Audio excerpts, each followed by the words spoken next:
guys, today I'm here with my favorite books of 2020. Yes, we're here talking about favorite books. I have 11. I wanted to do a top 10. Basically what I did to make this top 11 was just like took all my 5-star books and then I took out rereads and then I took out, I decided to do like one book per series. So I had multiple books in a series that I rated 5 stars, so I took out like all the ones that weren't my favorite in the series, and then I took out some books that was like definitely not a favorite, even though like it was definitely 5 stars. It's not like a favorite of the year. You can definitely take it out, it doesn't compare to the other books. And I was like, I ended up with 11 books and I was like, I can't take any of these out. They're all on the same level, they're all great. How do I decide a book to take out of this to make it a top 10? So I just didn't, and I made it top 11. These are my favorite books that I read in 2020, so it's not based on 2020 releases, even though there were some books in here that were released in 2020, but mostly just what I read in 2020. Yeah, so shall I just start with some honorable mentions, which were the other books I gave 5 stars this year, which weren't rereads. So those are my honorable mentions for the year. Oh, by the way, I'm too lazy to just like, it's not, I have stacks of books, I don't have shelves of books, so it's like difficult to like take out all the books and like put them again. So that's not what I'm doing, so I'm just popping up pictures.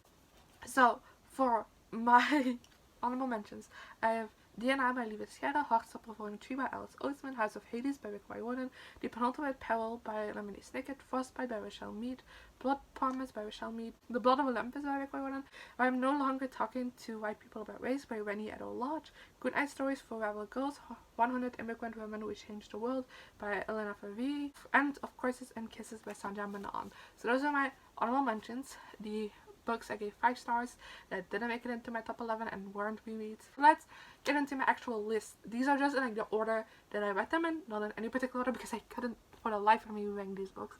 So here we go. The first one on this list is Pet by Quickly and Venti.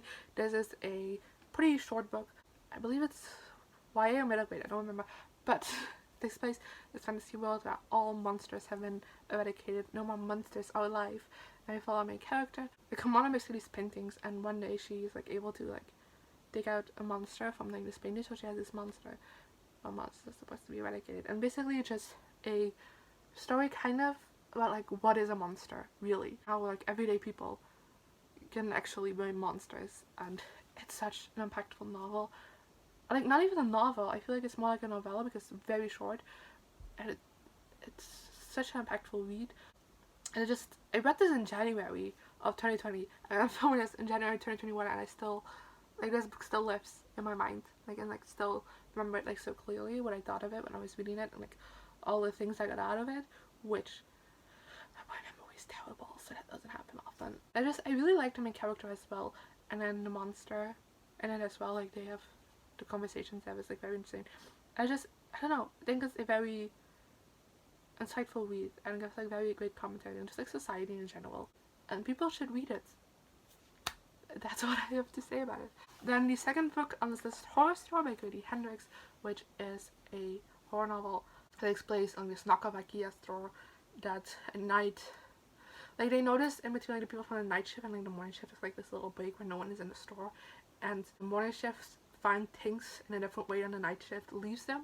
So one night the manager of the store together with like 2 employees like stay the night to kind of see what happens. And yeah, it's a comedy horror novel, and it's the first horror novel I read this year. Also the first horror novel that made me go like, oh, I might like horror because I really love this book. I'm very like scared and like paranoid, so like I always thought like horror just not my thing.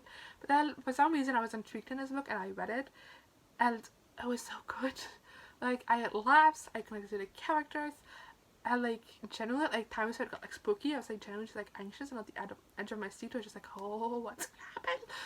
And I don't know, I just never experienced that feeling with a book before, and I was just like, ooh, I might actually like horror. And I still haven't read a whole lot of horror. In 2020 I read 6 horror books, so that's not a lot compared to what other genres I read. But I am now just like looking more at like YouTubers who read horror and just like being like, oh, that sounds interesting, add to TBR. Like there's so many more horror books on my TBR on Goodreads than ever before, but that's because I'm like, I could like actually like this, it's not this scary for me. So I'm excited to go on like a more horror adventure in 2021, and I have to thank this book for it, which was really good. Then the next book on the list is Yes, No, Maybe So by Becky Abatali and Aisha Saeed. I picked this up because I love Becky Abatali, and this didn't disappoint. This is one of my favorite books of all time now. I love it so much. It's about these two characters kind of like are forced to like go door to door together for like a political campaign. I forgot what it's called. And as they do more of it, they get more like politically engaged and they also become closer. So it's a little bit of a romance, but there's a lot of political stuff in here, which this book just resonated with me so much. Like, I turned 18 last year, which last year, like 2019. I'm still in the 2020 mindset. In 2019, I turned 18. It was an election year in my country, but I turned 18 after the election, so I wasn't allowed to vote, and that frustrated me so much because I had so many opinions and I couldn't express them. Hate it. So then reading this book, I believe I read this in like February or March, I don't remember, but like very early on in 2020, so like the feelings were still fresh and we still hadn't had a government. We have a government now. Belgium is a mess. We've had a government for 3 months. The elections were in 2019, so we also didn't have a government at the time. Like, things were still going on, discussions, and I was just like, when I read this, it was like, it resonated with so much, like so much of the feelings of like feeling helpless, even though like you have these things you want to do, you're passionate about this thing, but like you can't do anything because you're not 18 yet, which is so stupid. And that really connected with me. And then also just like a lot of like the political issues they talked about in this book also just really resonated with me, and it's like also issues I'm passionate about. So that was great. I feel like this book was like just like tailor-made for me because I connected to everything so much. I really connected to the two main characters. I really liked her romance as well, and just like the whole like first like friendship development and then like eventually development into romance. I feel like that was so well done, and I really love this book. The next book I have on this list is Shadow Kiss by Michelle Mead. If you've been on my channel, you know I absolutely binged the Vampire Academy series in 2020. And Shadow Kiss is my favorite of the series. An honorable mention there were 2 other Vampire Academy books. This isn't my favorite because I don't know, I just really liked the plot in this one and how everything was developed. I feel like we are still like right before the moment that everything like just like hits the fan, which is in book 4. This is Shadow Kiss book 3, if you're curious. But like in book 4, I feel like stuff gets more serious. Like at the end of Shadow Kiss even, like stuff gets more serious. That's where like the big change happens. So you do have like a lot of seriousness in it. The second book also ended on like a very serious note, but it also has like a lot of lightheartedness in it, and just like the characters like having fun and being friends and having like friendship dramas that actually don't really mean anything, and just it's a perfect balance between everything. And I really like the characters in this book, like the friendships, the relationships, just like the plot in general. So yeah, this is my favorite book on the series, but I generally really love the series. I did a whole series discussion on it, so go check that out on my channel if you want to know more about it. The next book on the list is Clap on Your Land by Elizabeth Acevedo. Elizabeth Acevedo is such a great writer, and I need to read her other novel, which is the one she has written in prose. The ones I've read by her are both written in verse. Clap on Your Land is written in verse as well, but there's also one she just wrote in like regular prose, and I want to read that so badly, but I haven't yet. But Clap on Your Land is an amazing novel. It follows these 2 main characters who share the same father but don't know it until the father actually dies on a plane crash, going from like one father to the other, because one lives in New York and basically gets a father like the entire year, and then one lives in the Dominican Republic who gets a father like in the summer, if that makes sense.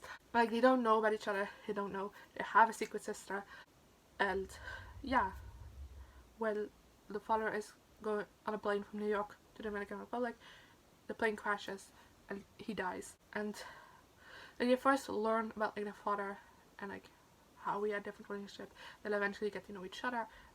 It's such a beautiful novel because it deals with the fact of losing your father and like learning something about your father that kind of like taints your perspective of him in a way. It deals with that so beautifully, and of course like the 2 girls have like very different reactions, and I think how it's done is just so great.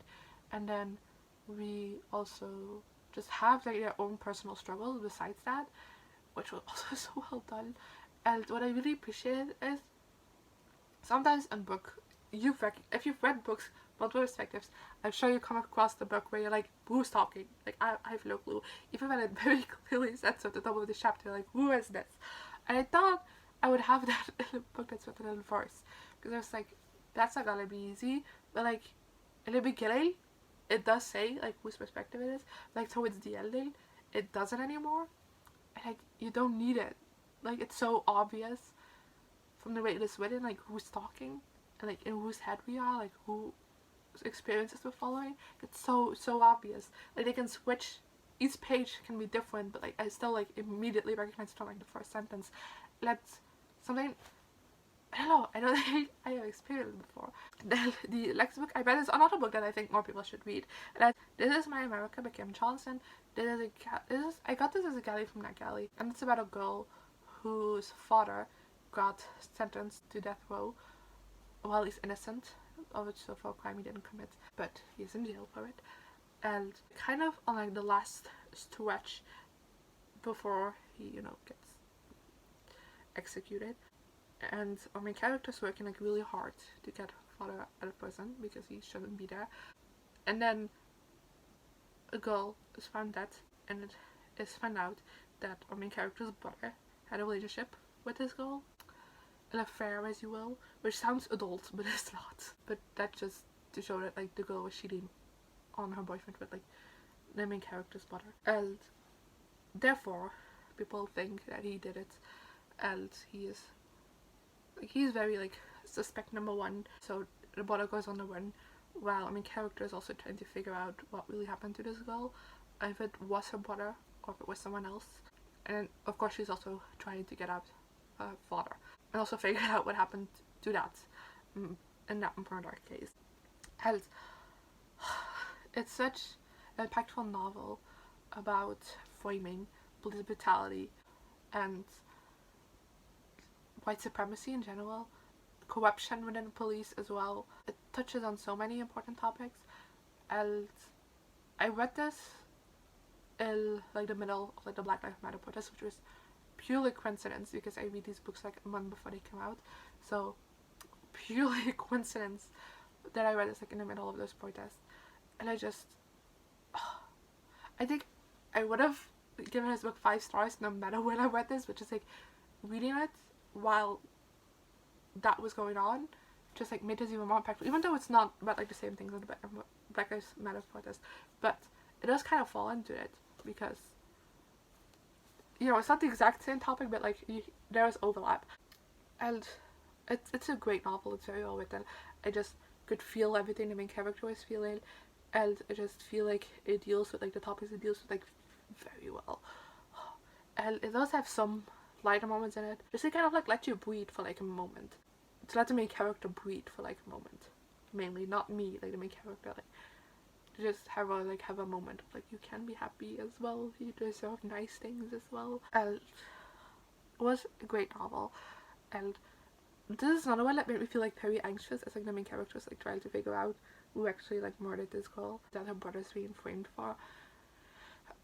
And there's just like moments where she's kind of like investigating and doing things that she's not supposed to do, and I'm just like, what? And I felt so anxious for her, and I've never felt that before. Like I've read many books, seen many shows where kind of like characters go on like their own investigation to figure something out, and they do things they're not supposed to do. I'm just like, whatever. But like I just felt so anxious when that was happening, and like I said, I just felt everything that my character was feeling, and I just think it was so phenomenally written, and just this is such an underrated book. Like everyone go read this. It's so great.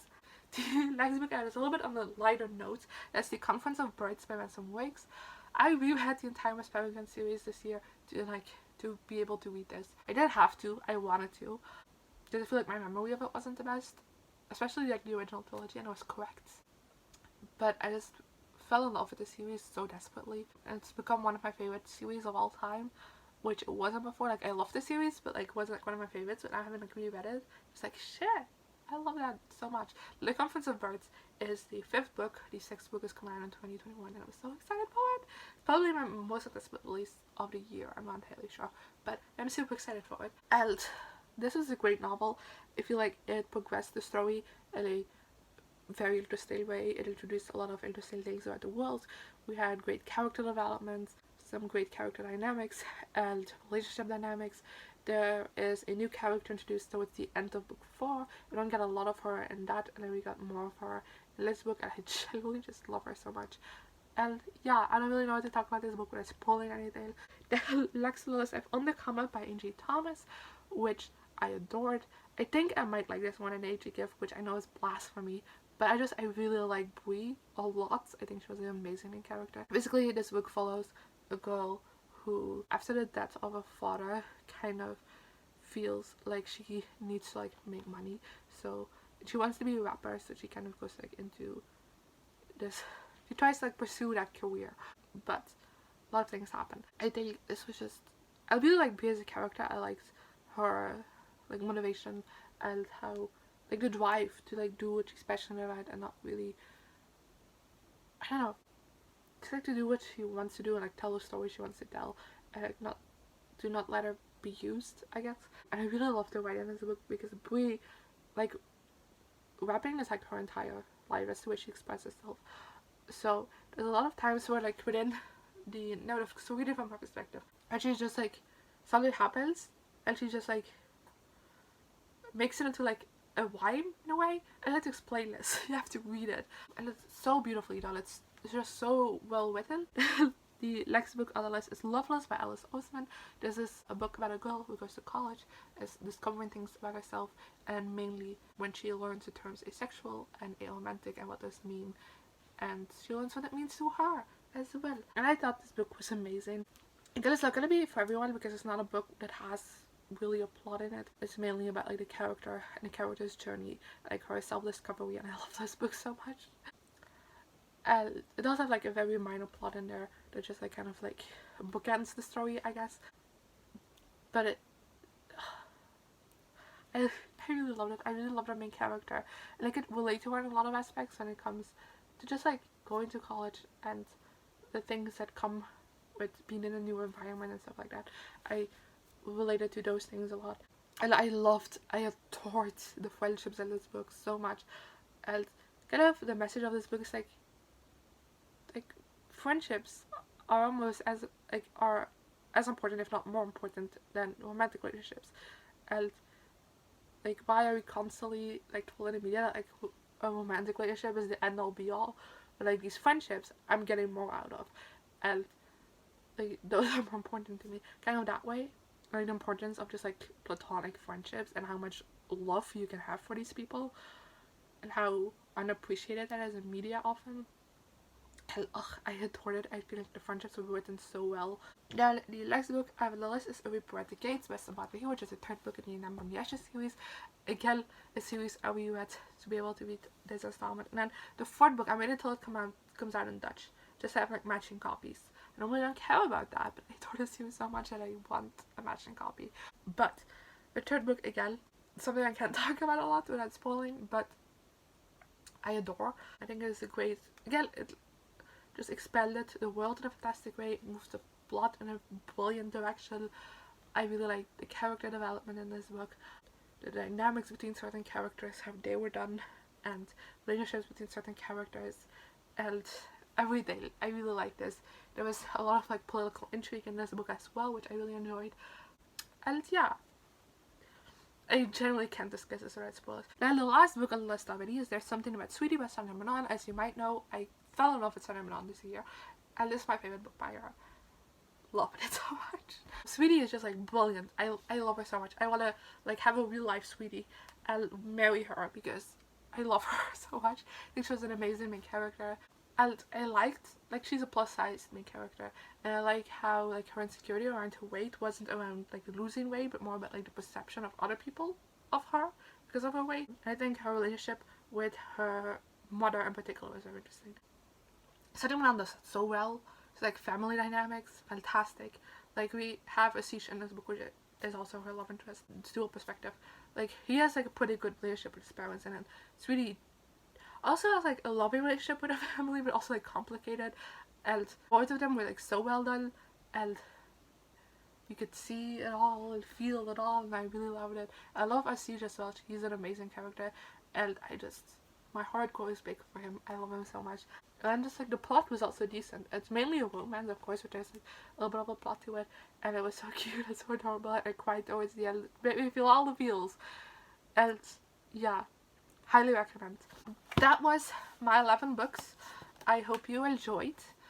And yeah, let me know in the comments down below what you thought of these books, if you read any of them, as well as your favorite books of 2020.